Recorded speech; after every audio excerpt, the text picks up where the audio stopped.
Ce n'était qu'un éclair, 180 secondes à peine. Pourtant, ce laps de temps suffira à bouleverser à jamais la manière dont la planète regarde Paris et Washington. Devant l'assemblée solennelle du G20, Donald Trump venait de lancer un assaut verbal féroce contre Sébastien Lecornu.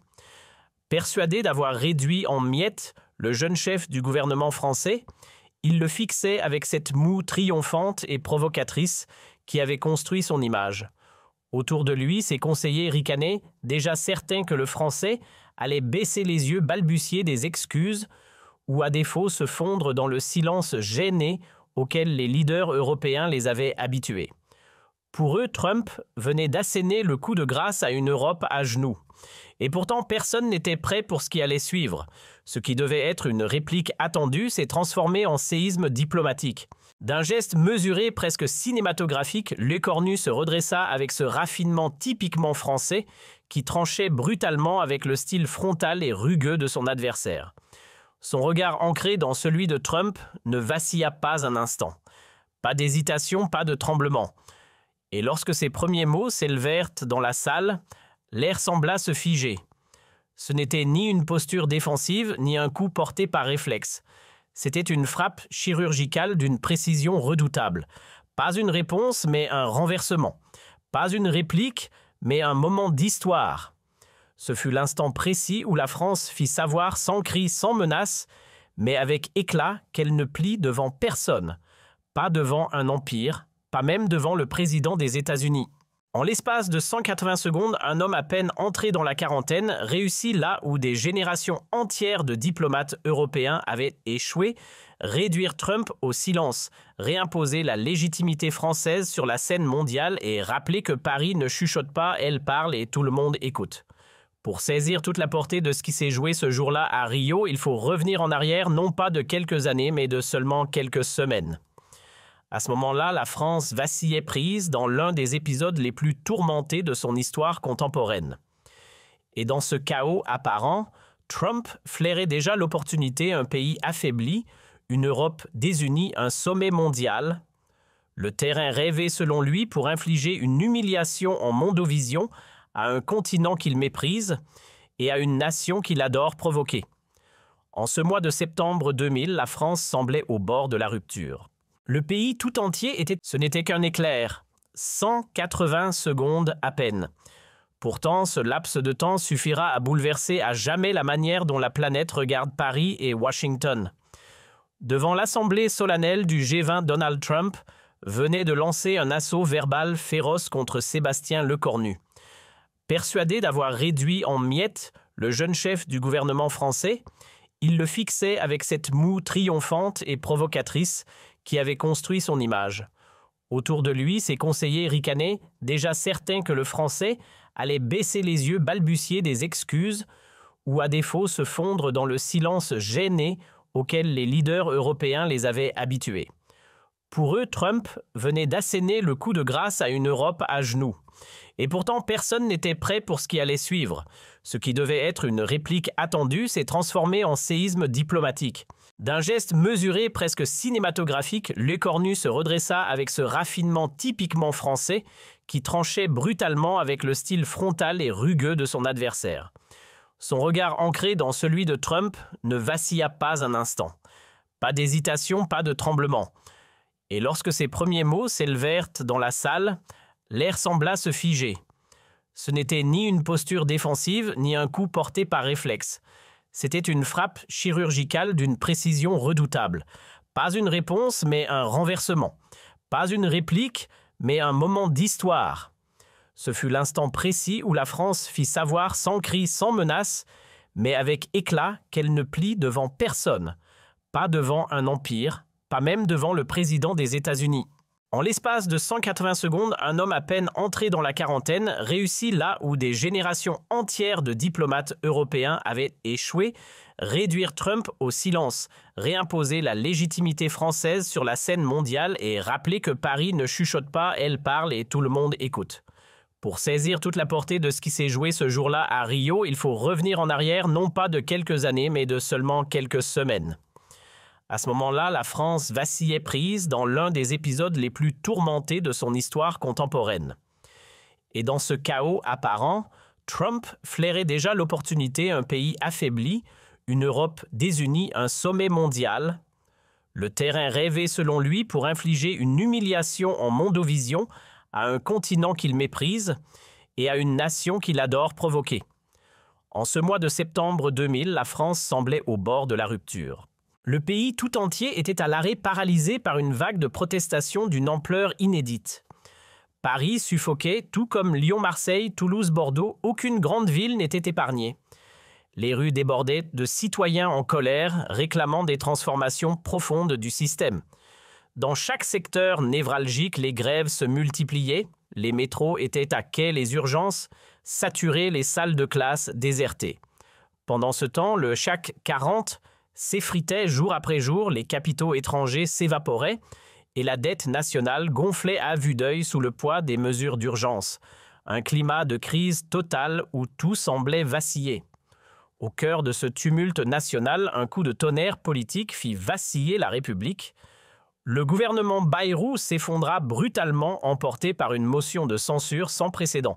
François Bayrou, figure emblématique de la scène politique hexagonale, fut renversé non pas par ses rivaux classiques, mais par une alliance improbable entre les deux extrêmes, la gauche radicale et la droite populiste, unies pour la première fois dans une manœuvre dévastatrice. Les caméras du monde entier diffusèrent en boucle les images poignantes de son ultime discours à l'Assemblée, les yeux embués, la voix tremblante. À travers ce regard, c'est toute une nation qu'on voyait chanceler suspendue au bord du gouffre. Et c'est précisément au cœur de cette tourmente nationale que surgit une décision inattendue. Emmanuel Macron confia les rênes de Matignon à un quadragénaire à peine formé, Sébastien Lecornu, 39 ans au compteur. La surprise fut générale. Dans les couloirs du pouvoir comme dans les rédactions, on parla de coup de poker. Certains murmuraient même que le chef de l'État n'avait plus rien à perdre. Lecornu n'était pas un produit pur, jus de l'arène politique, son parcours sentait davantage la salle de réunion que l'hémicycle. Ministre certes, mais sans l'aura d'un tribun, ni le feu sacré d'un meneur de crise. Aux yeux de beaucoup, il n'était qu'un gestionnaire appliqué mais terne. Et dans la tempête qui secouait la République, on doutait qu'un technocrate sans relief puisse tenir la barre. Même la presse nationale n'y croyait guère. Les éditorialistes évoquaient le coup de dé final de Macron, un acte désespéré plus qu'une stratégie pensée. Et pourtant, dès ses premières heures à Matignon-le-Cornu fit taire les plus sceptiques. Calme mais incisif, méthodique mais déterminé, il démontra une intelligence politique et un sang-froid inattendu qui désarmèrent jusqu'à ses détracteurs les plus virulents. L'homme que l'on croyait trop lisse pour survivre aux tempêtes montrait qu'il savait en réalité naviguer au cœur des ouragans. Depuis son bureau à Washington, Trump scrutait la tempête française avec un enthousiasme grandissant, à peine masqué derrière son éternel rictus. Pour lui, c'était plus qu'une crise, c'était une opportunité en or de régler ses comptes avec une vieille rivale trop fière. Cette France qu'il n'avait jamais digérée, celle qui depuis toujours lui résistait. Celle qui s'était permis de juger ses décisions, de rejeter ses caprices, de distribuer des leçons de morale démocratique aux quatre coins du globe. Il n'avait pas oublié et encore moins pardonné le nom historique de De Gaulle, le camouflet de Chirac sur l'Irak ou les pics de Macron sur le climat. Une longue liste de vexations que Trump comptait bien faire payer une fois pour toutes. À ses yeux, le timing était parfait. Avec une France vacillante, l'heure de la revanche avait enfin sonné. Trump se déchaînait sur XX Twitter, balançant presque chaque jour à ses millions d'abonnés des piques assassines « La France s'écroule sous nos yeux ». Leur Premier ministre, un amateur sans boussole, triste spectacle, ce peuple mérite bien mieux. Ces saillies diffusées en boucle par ses relais numériques rythmaient les journées diplomatiques comme un tambour de guerre. Les ambassades entraient en ébullition, les convocations s'enchaînaient, les communiqués tombaient les uns après les autres. Mais Trump lui voyait plus grand, les tweets n'étaient que l'apéritif. Le plat principal se préparait ailleurs, loin des écrans sur la scène mondiale, face à caméra ouverte. Dans l'entrefeutré du bureau ovale entre boiseries luxueuses et regards complices, Trump concoctait son prochain coup d'éclat. Pas une attaque ordinaire. Non, cette fois, il visait un spectacle en mondovision. À ses côtés, Steve Bannon, de retour dans les coulisses après un exil discret, souffla une idée aussi perfide que brillante. Donald imagine un instant. Tu ridiculises ce jeune Français devant tous les chefs d'État. Pas dans l'ombre, mais en direct. CNN, BBC, Fox News, toutes les chaînes seront là, caméra braquée. Le monde verra une vérité simple, l'Amérique commande et l'Europe s'égare dans ses propres faiblesses. Trump n'avait pas besoin de plus pour se projeter une scène, un micro, un gamin humilié, et lui au sommet. Trump n'avait pas hésité une seconde. L'idée lui avait plu instantanément comme un bon slogan de campagne. Dans sa tête, la scène était déjà jouée faire passer l'écornu pour un amateur devant l'élite politique mondiale. C'était offrir au monde un message limpide: Paris, chancelle, Bruxelles s'éteint, et Washington reste le seul capitaine à bord du navire occidental. Il s'imaginait déjà en une des journaux sur les plateaux télé couverts d'éloges pour sa démonstration de force, un moment qu'il voyait déjà comme sa nouvelle conquête diplomatique. Ce que Trump ignorait et que même les stratèges les plus rusés de son entourage n'auraient su anticiper, c'est que l'écornu lui aussi se préparait minutieusement à l'affrontement, mais à sa manière. Tandis que l'Américain peaufinait son grand spectacle médiatique, comme un showman en campagne, le chef du gouvernement français œuvrait discrètement dans les coulisses. Loin des projecteurs, il réunissait une poignée de fidèles triés sur le volet, bâtissant dans le plus grand secret une riposte à la hauteur du coup à venir. À l'abri des regards derrière les portes closes de Matignon-le-Cornu orchestré, ce n'était qu'un éclair, 180 secondes à peine. Pourtant, ce laps de temps suffira à bouleverser à jamais la manière dont la planète regarde Paris et Washington. Devant l'assemblée solennelle du G20, Donald Trump venait de lancer un assaut verbal féroce contre Sébastien Lecornu. Persuadé d'avoir réduit en miettes le jeune chef du gouvernement français, il le fixait avec cette moue triomphante et provocatrice qui avait construit son image. Autour de lui, ses conseillers ricanaient, déjà certains que le Français allait baisser les yeux, balbutier des excuses ou à défaut se fondre dans le silence gêné auquel les leaders européens les avaient habitués. Pour eux, Trump venait d'asséner le coup de grâce à une Europe à genoux. Et pourtant, personne n'était prêt pour ce qui allait suivre. Ce qui devait être une réplique attendue s'est transformé en séisme diplomatique.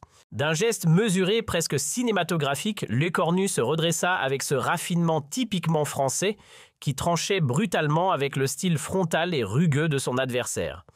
Son regard ancré dans celui de Trump ne vacilla pas un instant. Pas d'hésitation, pas de tremblement. Et lorsque ces premiers mots s'élevèrent dans la salle, l'air sembla se figer. Ce n'était ni une posture défensive, ni un coup porté par réflexe. C'était une frappe chirurgicale d'une précision redoutable. Pas une réponse, mais un renversement. Pas une réplique, mais un moment d'histoire. Ce fut l'instant précis où la France fit savoir sans cri, sans menace, mais avec éclat qu'elle ne plie devant personne. Pas devant un empire, pas même devant le président des États-Unis. En l'espace de 180 secondes, un homme à peine entré dans la quarantaine réussit là où des générations entières de diplomates européens avaient échoué, réduire Trump au silence, réimposer la légitimité française sur la scène mondiale et rappeler que Paris ne chuchote pas, elle parle et tout le monde écoute. Pour saisir toute la portée de ce qui s'est joué ce jour-là à Rio, il faut revenir en arrière non pas de quelques années, mais de seulement quelques semaines. À ce moment-là, la France vacillait prise dans l'un des épisodes les plus tourmentés de son histoire contemporaine. Et dans ce chaos apparent, Trump flairait déjà l'opportunité, un pays affaibli, une Europe désunie, un sommet mondial. Le terrain rêvé selon lui pour infliger une humiliation en mondovision à un continent qu'il méprise et à une nation qu'il adore provoquer. En ce mois de septembre 2000, la France semblait au bord de la rupture. Le pays tout entier était à l'arrêt, paralysé par une vague de protestations d'une ampleur inédite. Paris suffoquait, tout comme Lyon, Marseille, Toulouse, Bordeaux, aucune grande ville n'était épargnée. Les rues débordaient de citoyens en colère, réclamant des transformations profondes du système. Dans chaque secteur névralgique, les grèves se multipliaient, les métros étaient à quai, les urgences saturées, les salles de classe désertées. Pendant ce temps, le CAC 40 s'effritait jour après jour, les capitaux étrangers s'évaporaient et la dette nationale gonflait à vue d'œil sous le poids des mesures d'urgence. Un climat de crise totale où tout semblait vaciller. Au cœur de ce tumulte national, un coup de tonnerre politique fit vaciller la République. Le gouvernement Bayrou s'effondra brutalement, emporté par une motion de censure sans précédent. François Bayrou, figure emblématique de la scène politique hexagonale, fut renversé non pas par ses rivaux classiques, mais par une alliance improbable entre les deux extrêmes, la gauche radicale et la droite populiste, unies pour la première fois dans une manœuvre dévastatrice. Les caméras du monde entier diffusèrent en boucle les images poignantes de son ultime discours à l'Assemblée, les yeux embués, la voix tremblante. À travers ce regard, c'est toute une nation qu'on voyait chanceler suspendue au bord du gouffre. Et c'est précisément au cœur de cette tourmente nationale que surgit une décision inattendue. Emmanuel Macron confia les rênes de Matignon à un quadragénaire à peine formé, Sébastien Lecornu, 39 ans au compteur. La surprise fut générale. Dans les couloirs du pouvoir comme dans les rédactions, on parla de coup de poker. Certains murmuraient même que le chef de l'État n'avait plus rien à perdre. Lecornu n'était pas un produit pur, jus de l'arène politique, son parcours sentait davantage la salle de réunion que l'hémicycle. Ministre certes, mais sans l'aura d'un tribun, ni le feu sacré d'un meneur de crise. Aux yeux de beaucoup, il n'était qu'un gestionnaire appliqué mais terne. Et dans la tempête qui secouait la République, on doutait qu'un technocrate sans relief puisse tenir la barre. Même la presse nationale n'y croyait guère. Les éditorialistes évoquaient le coup de dé final de Macron, un acte désespéré plus qu'une stratégie pensée. Et pourtant, dès ses premières heures à Matignon-le-Cornu fit taire les plus sceptiques. Calme mais incisif, méthodique mais déterminé, il démontra une intelligence politique et un sang-froid inattendu qui désarmèrent jusqu'à ses détracteurs les plus virulents. L'homme que l'on croyait trop lisse pour survivre aux tempêtes montrait qu'il savait en réalité naviguer au cœur des ouragans. Depuis son bureau à Washington, Trump scrutait la tempête française avec un enthousiasme grandissant, à peine masqué derrière son éternel rictus. Pour lui, c'était plus qu'une crise, c'était une opportunité en or de régler ses comptes avec une vieille rivale trop fière. Cette France qu'il n'avait jamais digérée, celle qui depuis toujours lui résistait. Celle qui s'était permis de juger ses décisions, de rejeter ses caprices, de distribuer des leçons de morale démocratique aux quatre coins du globe. Il n'avait pas oublié et encore moins pardonné le nom historique de De Gaulle, le camouflet de Chirac sur l'Irak ou les pics de Macron sur le climat. Une longue liste de vexations que Trump comptait bien faire payer une fois pour toutes. À ses yeux, le timing était parfait. Avec une France vacillante, l'heure de la revanche avait enfin sonné. Trump se déchaînait sur XX Twitter, balançant presque chaque jour à ses millions d'abonnés des pics assassines « La France s'écroule sous nos yeux ». Leur Premier ministre, un amateur sans boussole, triste spectacle, ce peuple mérite bien mieux. Ces saillies diffusées en boucle par ses relais numériques rythmaient les journées diplomatiques comme un tambour de guerre. Les ambassades entraient en ébullition, les convocations s'enchaînaient, les communiqués tombaient les uns après les autres. Mais Trump lui voyait plus grand, les tweets ce n'était qu'un éclair. 180 secondes à peine. Pourtant, ce laps de temps suffira à bouleverser à jamais la manière dont la planète regarde Paris et Washington. Devant l'assemblée solennelle du G20, Donald Trump venait de lancer un assaut verbal féroce contre Sébastien Lecornu. Persuadé d'avoir réduit en miettes le jeune chef du gouvernement français, il le fixait avec cette moue triomphante et provocatrice qui avait construit son image. Autour de lui, ses conseillers ricanaient, déjà certains que le Français allait baisser les yeux, balbutier des excuses ou à défaut se fondre dans le silence gêné auquel les leaders européens les avaient habitués. Pour eux, Trump venait d'asséner le coup de grâce à une Europe à genoux.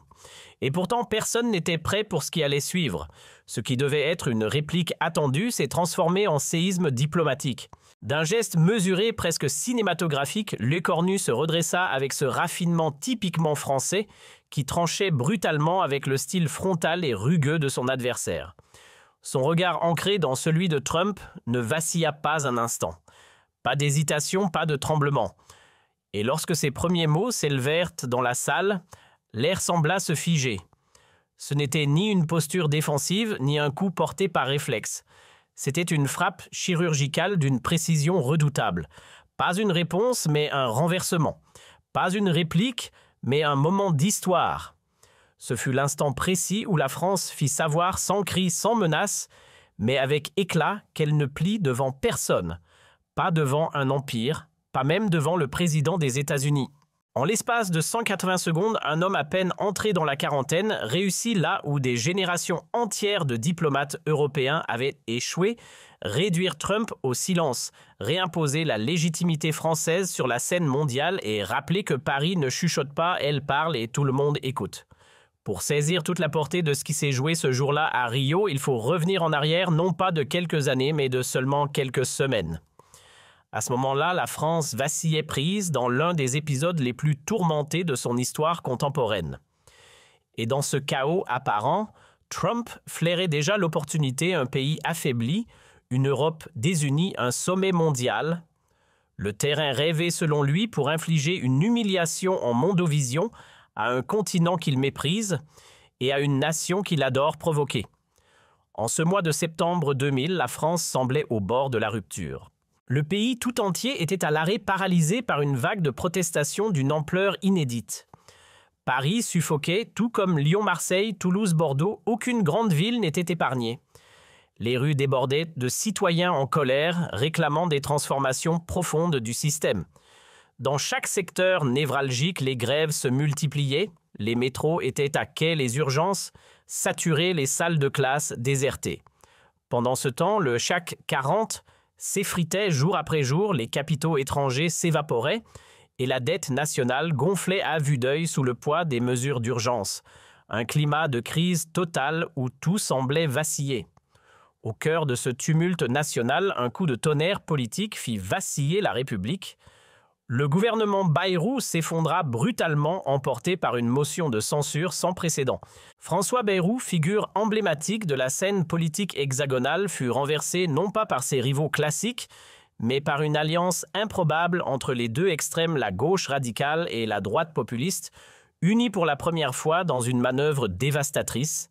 Les caméras du monde entier diffusèrent en boucle les images poignantes de son ultime discours à l'Assemblée, les yeux embués, la voix tremblante.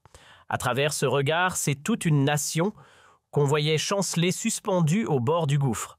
Et c'est précisément au cœur de cette tourmente nationale que surgit une décision inattendue.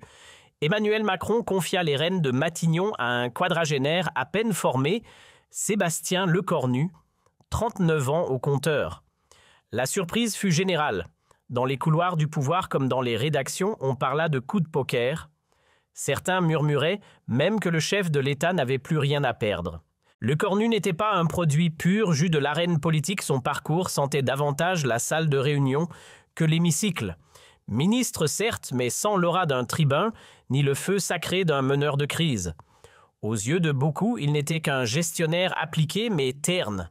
Et dans la tempête qui secouait la République, on doutait qu'un technocrate sans relief puisse tenir la barre. Même la presse nationale n'y croyait guère. Les éditorialistes évoquaient le coup de dé final de Macron, un acte désespéré plus qu'une stratégie pensée.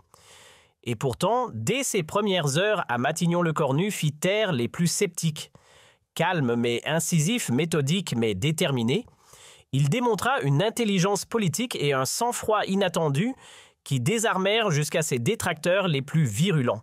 L'homme que l'on croyait trop lisse pour survivre aux tempêtes montrait qu'il savait en réalité naviguer au cœur des ouragans. Depuis son bureau à Washington, Trump scrutait la tempête française avec un enthousiasme grandissant, à peine masqué derrière son éternel rictus. Pour lui, c'était plus qu'une crise, c'était une opportunité en or de régler ses comptes avec une vieille rivale trop fière. Cette France qu'il n'avait jamais digérée, celle qui depuis toujours lui résistait. Celle qui s'était permis de juger ses décisions, de rejeter ses caprices, de distribuer des leçons de morale démocratique aux quatre coins du globe. Il n'avait pas oublié et encore moins pardonné le nom historique de De Gaulle, le camouflet de Chirac sur l'Irak ou les pics de Macron sur le climat. Une longue liste de vexations que Trump comptait bien faire payer une fois pour toutes. À ses yeux, le timing était parfait. Avec une France vacillante, l'heure de la revanche avait enfin sonné. Trump se déchaînait sur XX Twitter, balançant presque chaque jour à ses millions d'abonnés des pics assassines « La France s'écroule sous nos yeux ». Leur Premier ministre, un amateur sans boussole, triste spectacle, ce peuple mérite bien mieux. Ces saillies diffusées en boucle par ses relais numériques rythmaient les journées diplomatiques comme un tambour de guerre. Les ambassades entraient en ébullition, les convocations s'enchaînaient, les communiqués tombaient les uns après les autres. Mais Trump lui voyait plus grand, les tweets n'étaient que l'apéritif. Le plat principal se préparait ailleurs, loin des écrans sur la scène mondiale, face à caméra ouverte. Dans l'entrefeutré du bureau ovale entre boiseries luxueuses et regards complices, Trump concoctait son prochain coup d'éclat. Pas une attaque ordinaire. Non, cette fois, il visait un spectacle en mondovision. À ses côtés, Steve, ce n'était qu'un éclair. 180 secondes à peine. Pourtant, ce laps de temps suffira à bouleverser à jamais la manière dont la planète regarde Paris et Washington. Devant l'assemblée solennelle du G20, Donald Trump venait de lancer un assaut verbal féroce contre Sébastien Lecornu. Persuadé d'avoir réduit en miettes le jeune chef du gouvernement français, il le fixait avec cette moue triomphante et provocatrice qui avait construit son image. Autour de lui, ses conseillers ricanaient, déjà certains que le Français allait baisser les yeux, balbutier des excuses, ou à défaut se fondre dans le silence gêné auquel les leaders européens les avaient habitués. Pour eux, Trump venait d'asséner le coup de grâce à une Europe à genoux. Et pourtant, personne n'était prêt pour ce qui allait suivre. Ce qui devait être une réplique attendue s'est transformé en séisme diplomatique. D'un geste mesuré, presque cinématographique, Lecornu se redressa avec ce raffinement typiquement français qui tranchait brutalement avec le style frontal et rugueux de son adversaire. Son regard ancré dans celui de Trump ne vacilla pas un instant. Pas d'hésitation, pas de tremblement. Et lorsque ces premiers mots s'élevèrent dans la salle, l'air sembla se figer. Ce n'était ni une posture défensive, ni un coup porté par réflexe. C'était une frappe chirurgicale d'une précision redoutable. Pas une réponse, mais un renversement. Pas une réplique, mais un moment d'histoire. Ce fut l'instant précis où la France fit savoir sans cri, sans menace, mais avec éclat qu'elle ne plie devant personne. Pas devant un empire, pas même devant le président des États-Unis. En l'espace de 180 secondes, un homme à peine entré dans la quarantaine réussit là où des générations entières de diplomates européens avaient échoué, réduire Trump au silence, réimposer la légitimité française sur la scène mondiale et rappeler que Paris ne chuchote pas, elle parle et tout le monde écoute. Pour saisir toute la portée de ce qui s'est joué ce jour-là à Rio, il faut revenir en arrière non pas de quelques années, mais de seulement quelques semaines. À ce moment-là, la France vacillait prise dans l'un des épisodes les plus tourmentés de son histoire contemporaine.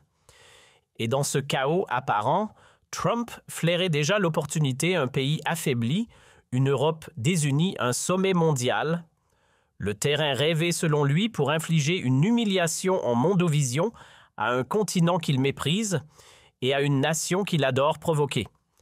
En ce mois de septembre 2000, la France semblait au bord de la rupture. Le pays tout entier était à l'arrêt, paralysé par une vague de protestations d'une ampleur inédite.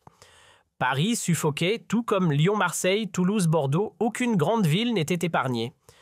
Les rues débordaient de citoyens en colère, réclamant des transformations profondes du système. Dans chaque secteur névralgique, les grèves se multipliaient, les métros étaient à quai, les urgences saturées, les salles de classe désertées. Pendant ce temps, le CAC 40 s'effritait jour après jour, les capitaux étrangers s'évaporaient et la dette nationale gonflait à vue d'œil sous le poids des mesures d'urgence. Un climat de crise totale où tout semblait vaciller.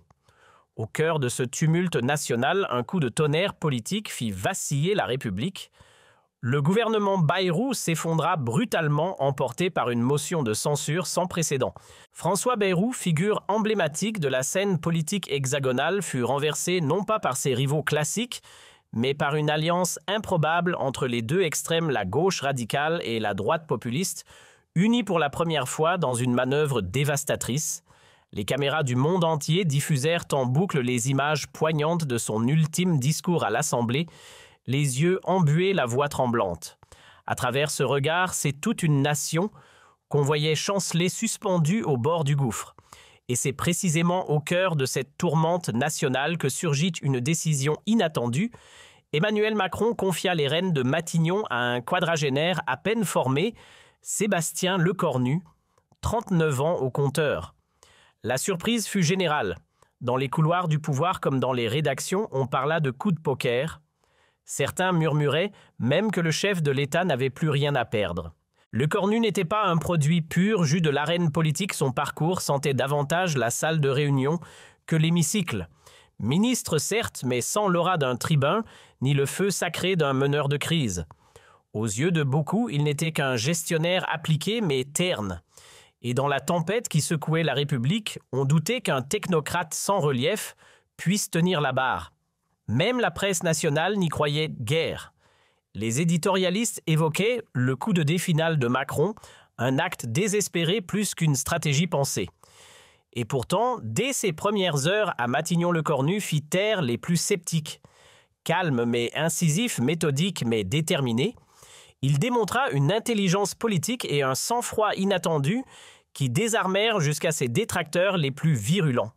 L'homme que l'on croyait trop lisse pour survivre aux tempêtes montrait qu'il savait en réalité naviguer au cœur des ouragans. Depuis son bureau à Washington, Trump scrutait la tempête française avec un enthousiasme grandissant, à peine masqué derrière son éternel rictus. Pour lui, c'était plus qu'une crise, c'était une opportunité en or de régler ses comptes avec une vieille rivale trop fière. Cette France qu'il n'avait jamais digérée, celle qui depuis toujours lui résistait. Celle qui s'était permis de juger ses décisions, de rejeter ses caprices, de distribuer des leçons de morale démocratique aux quatre coins du globe. Il n'avait pas oublié et encore moins pardonné le nom historique de De Gaulle, le camouflet de Chirac sur l'Irak ou les pics de Macron sur le climat. Une longue liste de vexations que Trump comptait bien faire payer une fois pour toutes. À ses yeux, le timing était parfait. Avec une France vacillante, l'heure de la revanche avait enfin sonné. Trump se déchaînait sur XX Twitter, balançant presque chaque jour à ses millions d'abonnés des pics assassines « La France s'écroule sous nos yeux ». Leur Premier ministre, un amateur sans boussole, triste spectacle, ce peuple mérite bien mieux. Ces saillies diffusées en boucle par ses relais numériques rythmaient les journées diplomatiques comme un tambour de guerre. Les ambassades entraient en ébullition, les convocations s'enchaînaient, les communiqués tombaient les uns après les autres. Mais Trump lui voyait plus grand, les tweets n'étaient que l'apéritif. Le plat principal se préparait ailleurs, loin des écrans sur la scène mondiale, face à caméra ouverte. Dans l'entrefeutré du bureau ovale entre boiseries luxueuses et regards complices, Trump concoctait son prochain coup d'éclat. Pas une attaque ordinaire. Non, cette fois, il visait un spectacle en mondovision. À ses côtés, Steve Bannon, de retour dans les coulisses après un exil discret, souffla une idée aussi perfide que brillante. Donald imagine un instant. Tu ridiculises ce jeune Français devant tous les chefs d'État. Pas dans l'ombre, mais en direct. CNN, BBC, Fox News, toutes les chaînes seront là, caméra braquée. Le monde verra une vérité simple, l'Amérique commande et l'Europe s'égare dans ses propres faiblesses. Trump n'avait pas besoin de plus pour se projeter une scène, un micro, un gamin humilié, et lui au sommet. Trump n'avait pas hésité une seconde. L'idée lui avait plu instantanément comme un bon slogan de campagne. Dans sa tête, la scène était déjà jouée faire passer Lecornu pour un amateur, devant l'élite politique mondiale. C'était offrir au monde un message limpide: Paris, chancelle, Bruxelles s'éteint, et Washington reste le seul capitaine à bord du navire occidental. Il s'imaginait déjà en une des journaux sur les plateaux télé couverts d'éloges pour sa démonstration de force, un moment qu'il voyait déjà comme sa nouvelle conquête diplomatique. Ce que Trump ignorait et que même les stratèges les plus rusés de son entourage n'auraient su anticiper, c'est que Lecornu, lui aussi, se préparait minutieusement à l'affrontement, mais à sa manière. Tandis que l'Américain peaufinait son grand spectacle médiatique, comme un showman en campagne, le chef du gouvernement français œuvrait discrètement dans les coulisses. Loin des projecteurs, il réunissait une poignée de fidèles triés sur le volet, bâtissant dans le plus grand secret une riposte à la hauteur du coup à venir. À l'abri des regards derrière les portes closes de Matignon-le-Cornu orchestrait ce que certains appelleraient, plus tard, la réunion la plus décisive de sa carrière. Autour de lui, pas des communicants classiques, mais un véritable commando intellectuel. Hubert Védrine, diplomate au flair redouté et ancien chef de la diplomatie française, y tenait une place centrale. À ses côtés, Jean-David Levitt, ex-ambassadeur à Washington, fin connaisseur des labyrinthes de la politique américaine. Et pour compléter ce trio d'élite, Sylvie Goulard, experte incontestée des dynamiques transatlantiques, une cellule de crise taillée sur mesure où chaque mot allait compter, chaque silence être pesé. Pendant plusieurs jours, ce cercle rapproché s'était plongé dans une autopsie méthodique de la rhétorique trumpienne.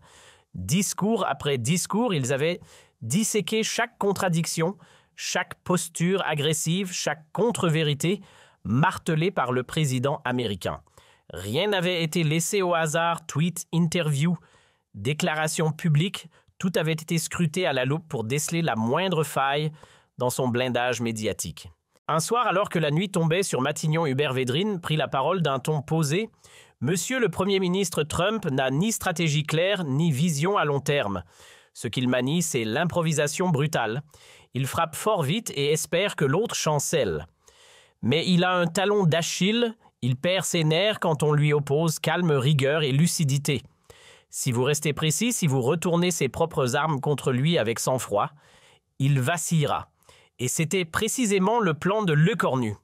Depuis des semaines, dans l'ombre et le silence, il affûtait ses arguments comme des lames, chaque donnée ancrée dans sa mémoire, chaque répartie testée, peaufinée, calibrée. Il ne se faisait aucune illusion, le choc avec Trump était inévitable.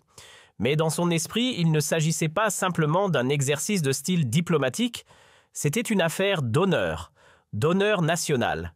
Digne représentant de la République, il n'était pas question pour lui de laisser passer les provocations répétées de Washington sans riposte. La France, pensait-il, ne se contente pas d'encaisser. Elle répond, avec panache. L'agenda du sommet débordait de crises majeures, l'Ukraine sous les bombes, l'économie mondiale au bord du précipice des guerres commerciales prêtes à exploser. Et pourtant, malgré cette avalanche de sujets brûlants, toutes les caméras, tous les micros, tous les yeux, n'avait qu'un seul objectif, le face-à-face annoncé entre Trump et Lecornu. Les envoyés spéciaux affluaient des quatre coins du globe, convaincus qu'un moment hors du commun s'apprêtait à marquer l'histoire. Plus qu'un simple échange diplomatique, ce qui se jouait là ressemblait à un duel, et tout le monde voulait être au premier rang. La première journée s'écoula comme un long suspense silencieux. Rien ne dérapa, mais l'air vibrait d'une tension presque physique. Trump et Lecornu s'évitèrent avec une précision chirurgicale comme deux épéistes, refusant encore de croiser le fer. À peine quelques échanges de courtoisie glacée comme l'acier furent échangés devant les objectifs au pied du Christ Rédempteur ou sur le sable doré de Copacabana. Pendant ce temps, les photographes du monde entier mitraillaient chaque détail, un haussement de sourcils, une poignée de main trop brève, un regard fuyant, tout devenait suspect, chaque geste disséqué comme un indice d'orage à venir. Chaque fois que Trump et Lecornu se retrouvaient dans la même pièce, l'atmosphère changeait du tout au tout, comme si l'air lui-même se mettait sous tension. Les conversations se faisaient plus brèves, les gestes plus mesurés et les regards soudain beaucoup plus vigilants. Les autres chefs d'État captaient immédiatement ce courant invisible, adaptant instinctivement leur posture à ce face-à-face silencieux. Angela Merkel, elle observait tout avec un calme presque clinique forte. De 4 années d'expérience à tenir tête à Trump, elle reconnaissait les prémices d'un duel de titans. Et elle n'en perdait pas une miette. Présent physiquement mais affaibli par la tempête sociale qui secouait la France, Emmanuel Macron observait les tensions grandissantes entre son Premier ministre et Donald Trump, comme un spectateur inquiet devant une pièce dont il n'était plus vraiment le metteur en scène. Pendant ce temps, dans un coin de la salle, Xi Jinping et Vladimir Poutine assistaient au spectacle avec une curiosité teintée d'amusement. Habitués aux coups de théâtre made in Trump, les deux leaders scrutaient Lecornu, se demandant si cette fois l'Europe tenait enfin un joueur capable de bousculer la règle du jeu américaine. Le deuxième jour du sommet, dès les premières heures de la session dédiée à la sécurité internationale Trump, décida que le rideau devait enfin se lever sur son offensive tant attendue. Le thème du jour OTAN et crise ukrainienne lui semblait taillé sur mesure pour lancer ses attaques. C'était à ses yeux le champ de bataille idéal pour pointer du doigt la prétendue mollesse de la France, souligner ses hésitations et ridiculiser Lecornu en pleine lumière face aux caméras et aux chefs d'État du monde entier. Ce sujet, la défense collective, cochait toutes les cases, suffisamment sérieux pour légitimer la confrontation, mais aussi suffisamment glissant pour faire trébucher l'Europe et asseoir une fois de plus la domination autoproclamée de l'Amérique. À exactement 14h30 sous les hauts plafonds de la salle de conférence du Windsor Barra baignée dans des couleurs brésiliennes éclatantes, le moment fatidique arriva.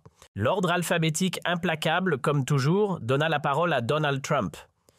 Il se leva d'un geste théâtral avec cette confiance à un brin surjoué qu'il affectionnait, tant celle qui dissimule les fissures, mais galvanise les foules.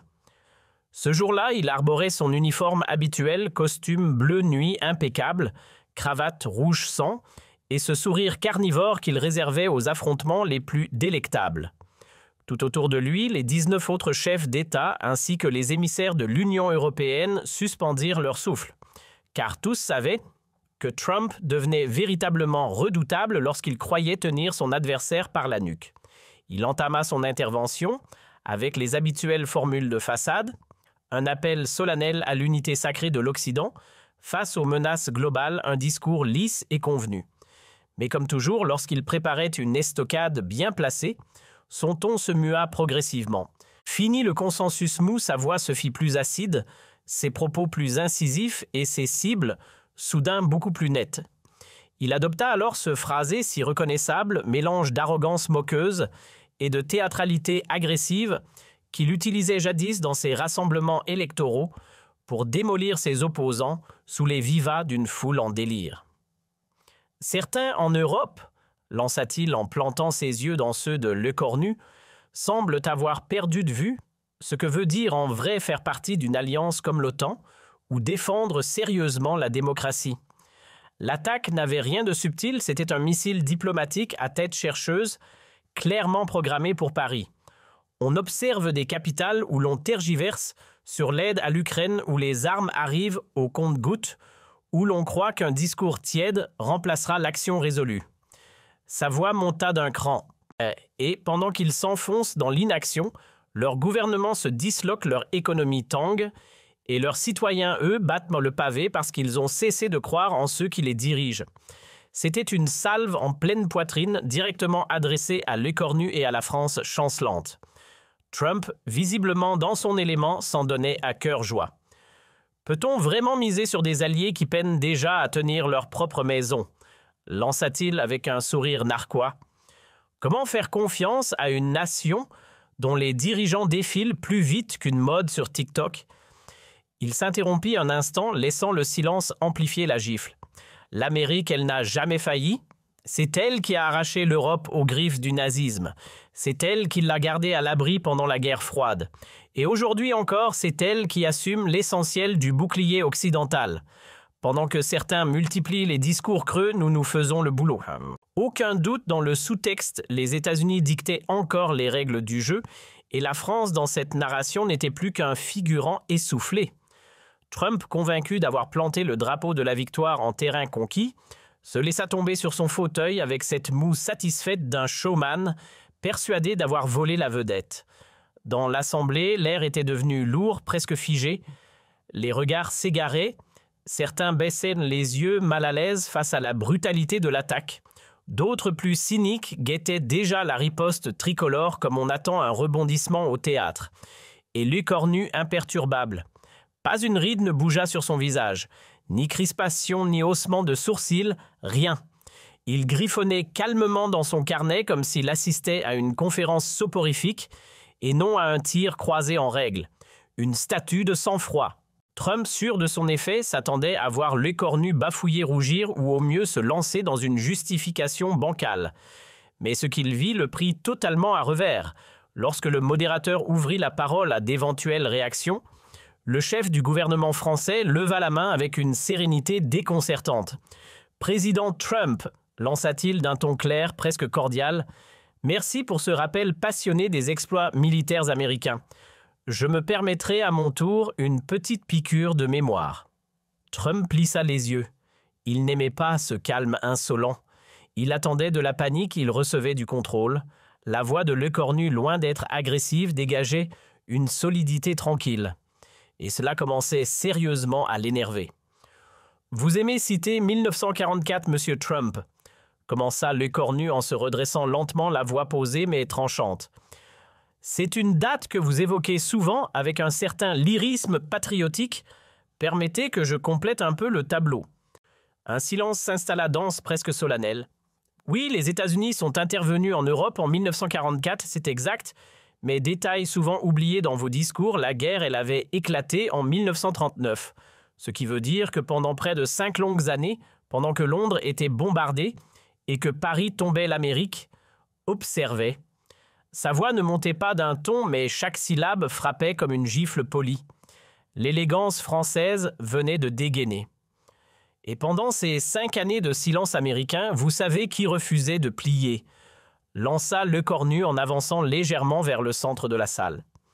Qui se battait déjà dans les sables d'Afrique, qui préparait la reconquête depuis Londres, qui brandissait le mot « résistance » quand d'autres hésitaient. Encore la France, Monsieur Trump. Toujours la France. Le président américain se tortilla visiblement contrarié par la tournure inattendue de l'échange. Vous évoquez le poids de la sécurité occidentale. Parfait, pesons-le ensemble. Lecornu sortit une fiche pliée de la poche intérieure de sa veste. En pourcentage de notre PIB, aucun pays européen n'en fait autant que nous pour l'Ukraine. Pas l'Allemagne, pas l'Italie. C'est la France qui est en tête. 2,1% de notre produit intérieur brut pour soutenir militairement Kiev. Les États-Unis, 7%. Alors dites-moi franchement, Monsieur Trump, qui porte réellement la charge. À présent, toute l'attention de la salle était rivée sur Lecornu. Même les interprètes pourtant habitués aux joutes politiques semblaient retenir leur souffle. « Vous critiquez nos alternances partisanes politiques », lança-t-il avec un sourire discret. « Mais c'est justement ça la beauté de la démocratie, un peuple qui peut décider de tourner la page quand bon lui semble. Vous devriez essayer, c'est assez vivifiant. » L'attaque fit mouche. Le visage de Trump vira légèrement au cramoisi. Parlons alors de votre fameuse stabilité, Monsieur le Président. Vous en êtes à combien déjà enquête en cours, procédure judiciaire? Mise en accusation. Trump tenta une riposte. C'est encore des mensonges, des fake news, des... Mais Lecornu le coupa sans hausser la voix avec une fermeté glacée. Pardon, Monsieur Trump, mais vous avez eu la parole. Laissez-moi terminer. L'assurance tranquille de Lecornu imposait un silence respectueux dans toute l'Assemblée. Même les plus sceptiques étaient suspendus à ces mots. « Vous nous accusez de tiédeur envers l'Ukraine », lança-t-il haussant à peine la voix, mais assez pour briser net l'ambiance glaciale. « La France a déployé des chars Leclerc pendant que vos généraux se perdaient en réunion. Ce sont nos instructeurs qui ont formé 7000 soldats ukrainiens. Ce sont nos villes qui ont ouvert leurs bras à 200 000 réfugiés. » Il fixa Trump implacable. « Et vous, Monsieur le Président, à part distribuer des critiques à vos alliés, que proposez-vous?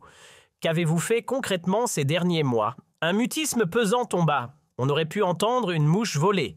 Trump, d'ordinaire si prompt à répliquer, semblait soudain à court de munitions. « Ce qui me frappe le plus dans votre tirade, » enchaîna Lecornu d'un ton d'une sérénité presque dérangeante, « c'est ce besoin irrépressible qu'a l'Amérique de se poser en professeur du monde. Vous nous dictez comment gouverner, comment négocier, comment incarner des principes. Mais j'ai une question très simple, d'où tirez-vous ce brevet de supériorité morale ?»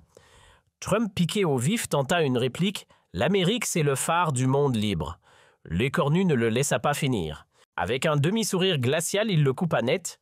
« Ah, ce fameux phare, celui qui menace de quitter l'OTAN à la moindre contrariété, celui qui s'est volatilisé d'Afghanistan en laissant ses alliés sur le tarmac, celui qui taxe ses amis comme s'ils étaient ses ennemis.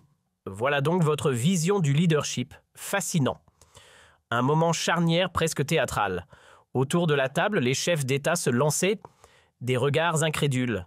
Un tel calme, une telle maîtrise face à Trump, du jamais vu.